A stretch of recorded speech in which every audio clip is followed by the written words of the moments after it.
የነብዩ መሐመድ ባለቤት ኸዲጃ ስንት ልጆችን ወለዱ? 6 ነው በትክክል ተመልሷል። ሐምዛ የነብዩ መሐመድ የልጅ ልጅ ሐሰንና ሁሴን እናታቸው ማን ናት? ሰይደቲ ፋጢማ በትክክል ተመልሷል። መብሩክ አስሐበል ከሃፍ ወይም የዋሻው ጓዶች ምን ያህል ጊዜ በዋሻ ቆዩ? 309 ዓመታት በትክክል ተመልሷል። ሐምዛ በአሳ ነባሪ ሆድ ውስጥ ለቀናት መቆየታቸው የሚነገርላቸው ነብዩ ማን ናቸው? ነብዩላህ ዩኑስ ናቸው። በትክክል ተመልሷል። መብሩክ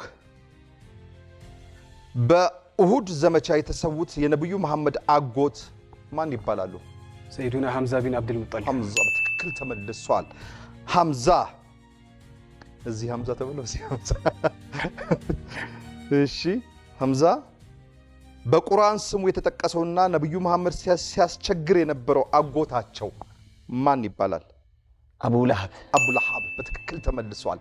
መብሩክ ነብዩ ዩሱፍ በህልማቸው ስንት ከዋክብት ሲሰግዱላቸው አዩ? ረጋበል እኔ ጋ 11 ነው። በትክክል ተመልሷል። ሐምዛ የነብዩ ኑህ ታሪክ በምን ይታወሳል? የነብዩ ኑህ ታሪክ በምን ይታወሳል? ውሃ ከላይ ከሰማይ ውሃ ዘንቦ ከምድር ደግሞ ፈልቆ እሳቸው ደግሞ በመርከብ ከህዝቦቻቸው ጋር የዳኑበት። በትክክል ተመልሷል። በጥፋት ውሃ ነው የሚታወሱት ነብዩ ኖህ ይባላል። ደግሞ በእኛ የኖህ መርከብ ይባላል። 4 ወይም ከኛ ስልኩ 5 የጥያቄዎች ተጠይቃችሁ ነበር። ከተሰጣችሁ 5 የስልክ ጥያቄ ጭምር ሐምዛ 5 ተጠይቀህ 5ቱንም መልሳል። መብሩክም 5 ተጠይቀህ 5ቱንም መልሳል። 16000 ብሩ ወሳጅ አላገኘም ገና። ይህ ማለት አንድ የመለያ ጥያቄ ጠይቃችኋለሁ ማለት ነው። የመለያ ጥያቄ ጠይቃችኋለሁ። አሁን የምጠይቃችሁን የመለያ ጥያቄ ፈጥኖ የመለሰ 16000 ብሩ አሸናፊ ይሆናል። ፈጥኖ የመለሰ ነው ያልኩት። ሐምዛ አልልም፣ መብሩክ አልልም። ፈጥኖ የመለሰ ተግባብተናል።